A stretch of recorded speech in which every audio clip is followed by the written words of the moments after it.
Hi everyone, welcome to In Vegas TV. Subscribe to this channel for more videos.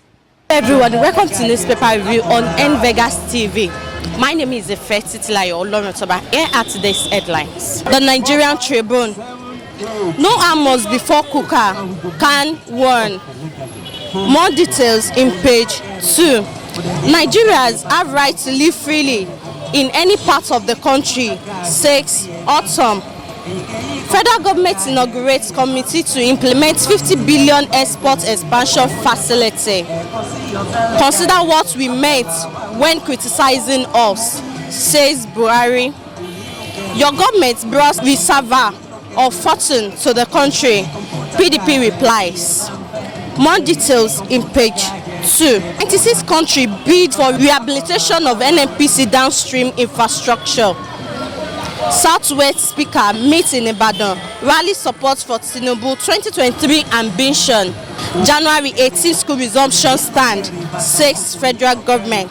Amotekun dismissed member for killing residents and him over to police. Kwara APC criticized Festa as party leaders back removal of acting chairman. More details in page 25. That is all on Nigerian Tribune. It's time to join our people to ask them questions concerning the issue that is happening in our country, Nigeria. The Kukah session said, no arms before Kukah. Won't this lead to a religious conflict? No, arms not before Kukah. Because Kukah is speaking out of his own mind. He's addressing the current issue in the nation. So therefore, there is freedom of speech. Government must open itself to criticism. Without that, government will not move forward. So I don't see any offense committed by Kukah. Kukah is doing the right thing. He's giving his own opinion on the issue at stake. So why should anybody threaten him? This is a secular state. Nigeria is a secular state, so no religion fanatics should threaten him because of his own opinion. So there is no basis for that. The Muslim threatened with a response to Kukah's statement to quietly apologize or leave Sokoto as if he's a foreigner. What can you say about it? The Muslims that are threatening Kukah, they are ignoramus. They don't know what our constitution says. So if they know our constitution very well, or they take time to read it, they will know that Kukah is still addressing the constitutional issue at the moment. Kukah is working according to the constitution of the country. He has not breached any law. So why should he be threatened? Those Muslims that are threatening him are not Muslim per se, because a good Muslim must be ready to accommodate others. Must be ready to accommodate other people's opinion. If you are not ready to accommodate other people's opinion, you are not tolerant of others, then you are not fit to be human being. So if they are not fit to be human being, they are not good as a religious body.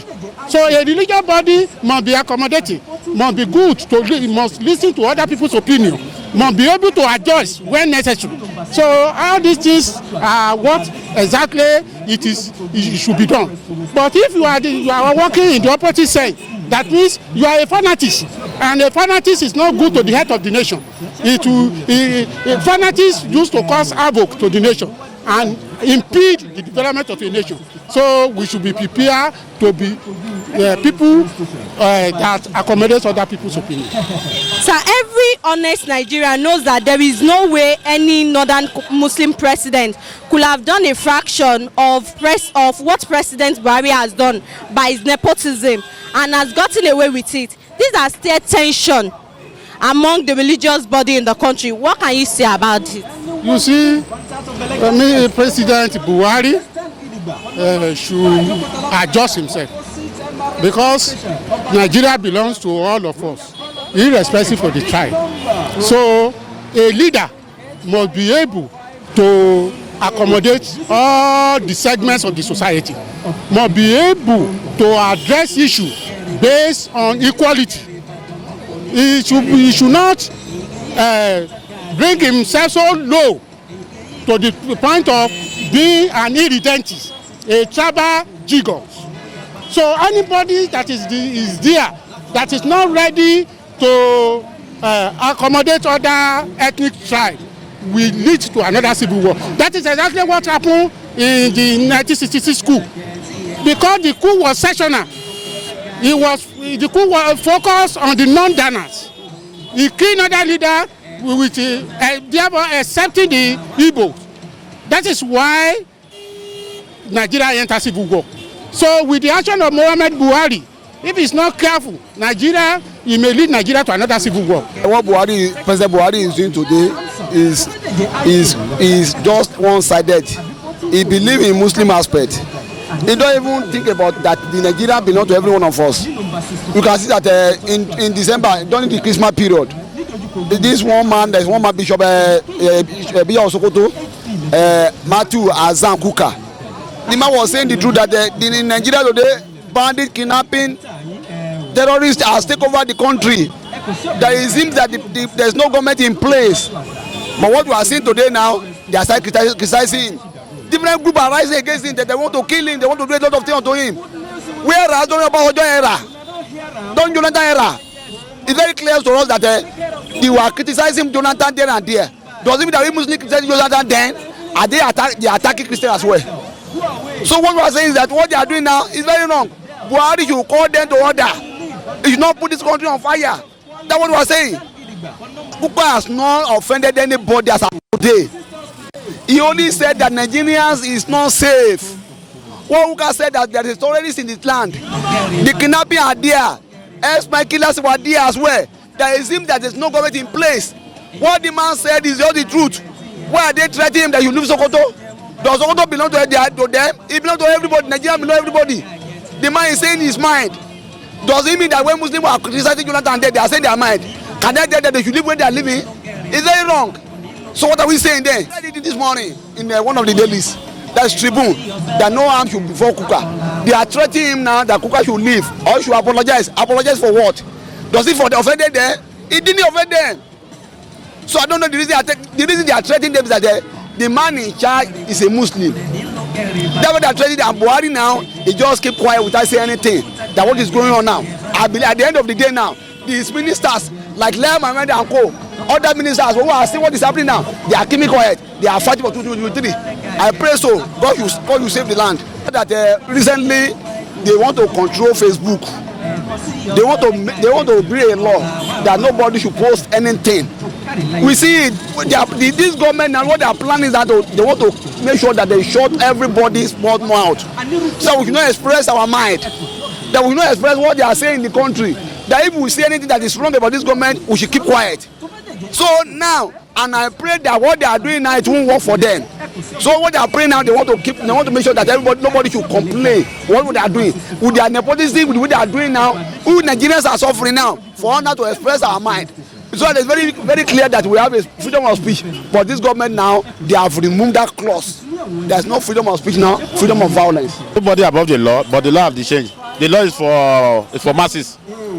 The law is for masses, it's not for big men. But some people are following the law and some people are not following the law. Yes, those people that are following the law is masses. If masses committed, getting arrested, they will arrest him. But if our leaders or the big men committed atrocity, nobody will say anything. Why is that happening? I say our system have already collapsed. Our social have collapsed. Nothing is functioning in Nigeria again. It's a man of God par excellence. I know before a man of God, before a man of God will go ahead and speak, definitely he must have said something.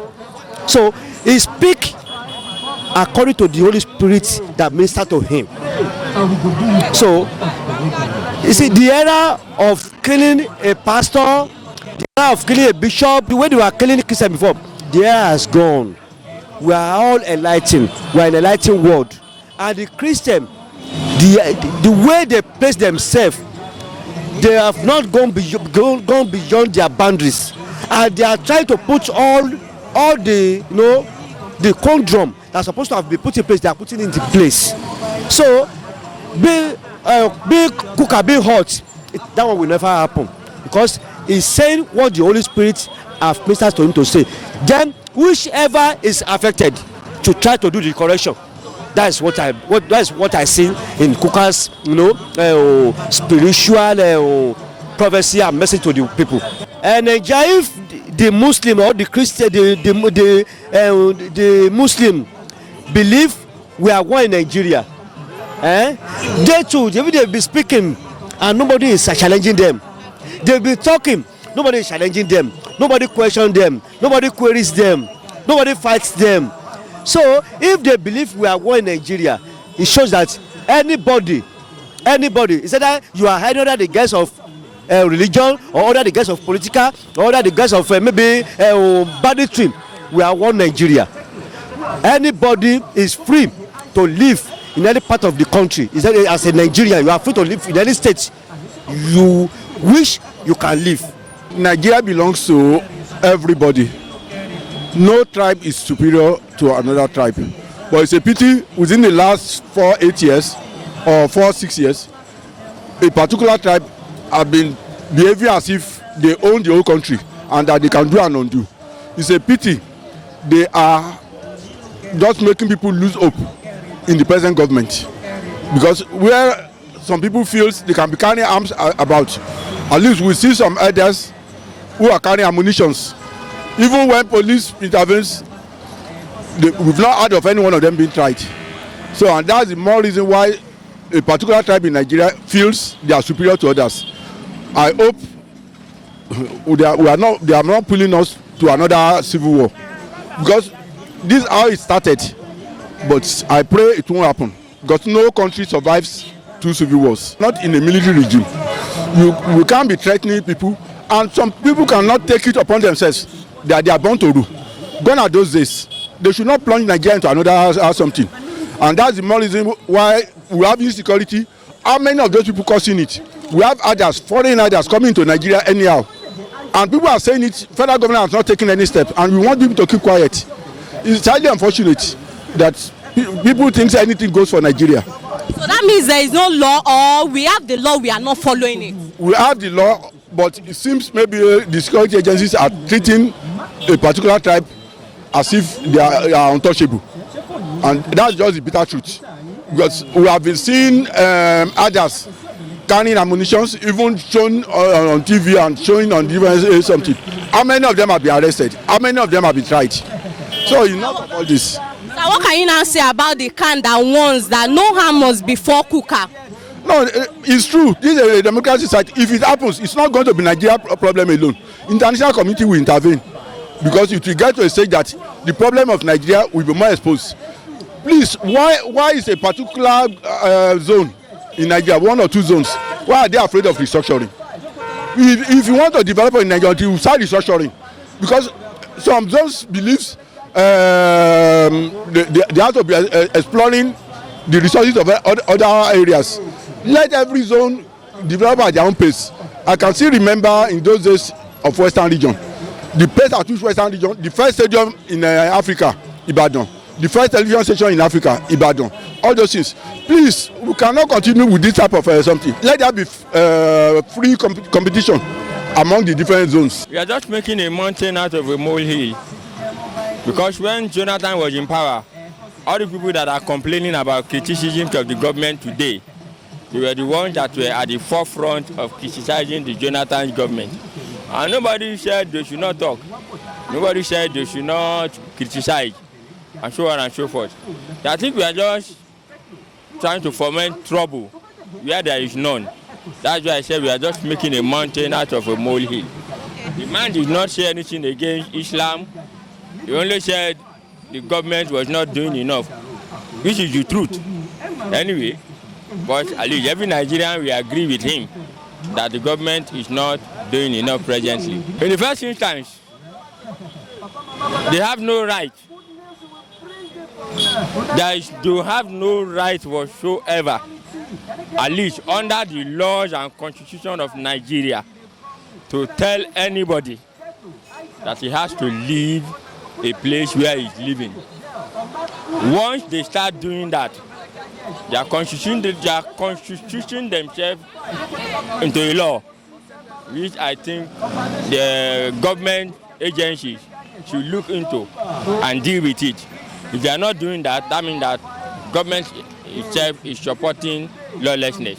Northerners in the country have always seen themselves as being a special breed of Nigerians, and that they are above all other Nigerians, which is why whenever they have a chance to be in power, they are always going to the extreme.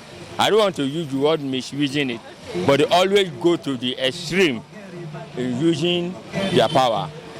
Most of the things they do, if somebody from another part of the country was to do it, they will raise the roof of the country.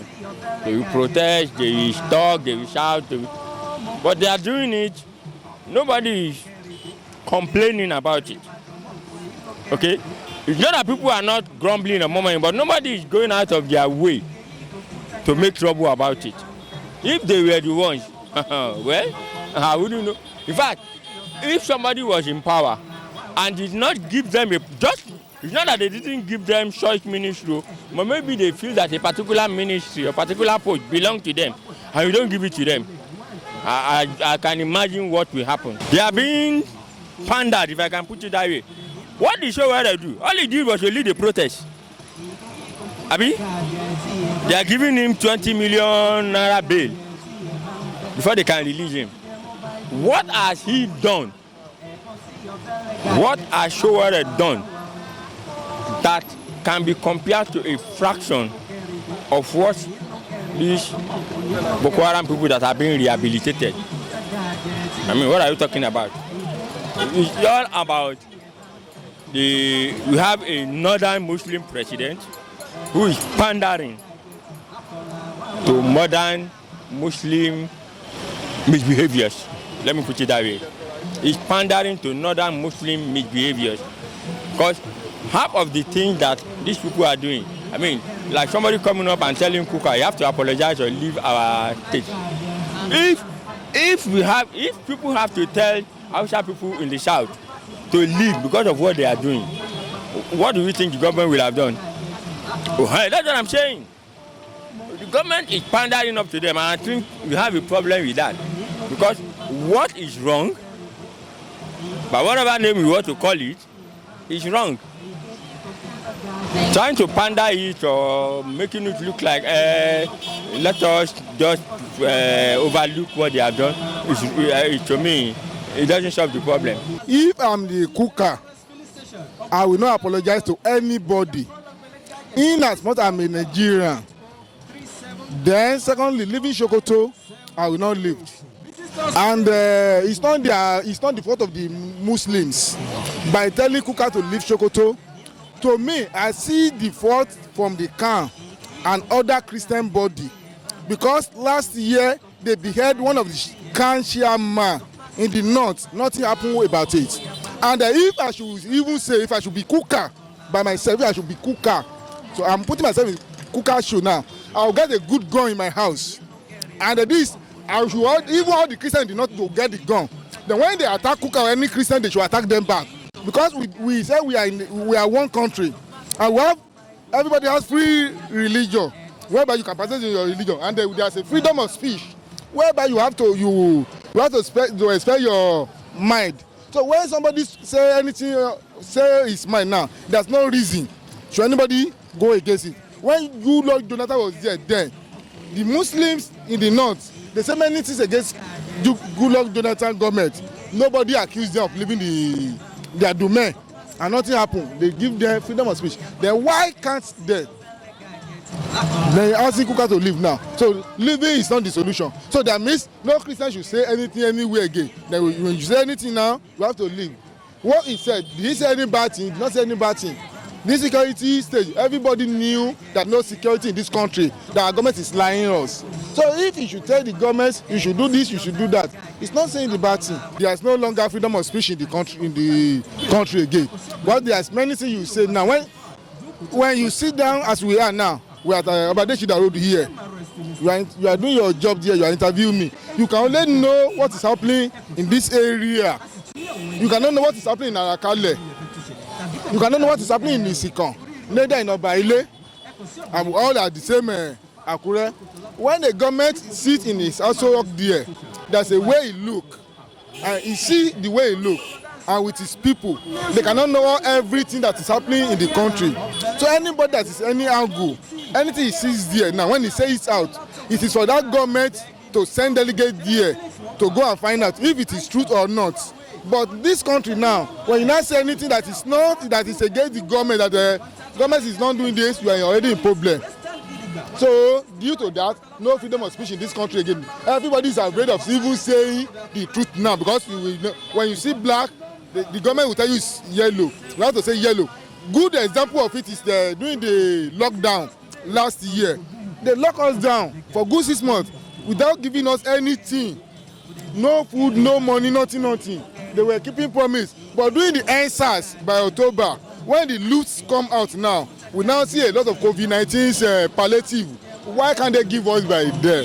Why should they be lying to us? So this, nobody is trusting this government again in this country. So no freedom of speech in this country again, because by definition, he suppose they did not loot all those areas. Nobody in this country will believe that we have all those palliative in this country.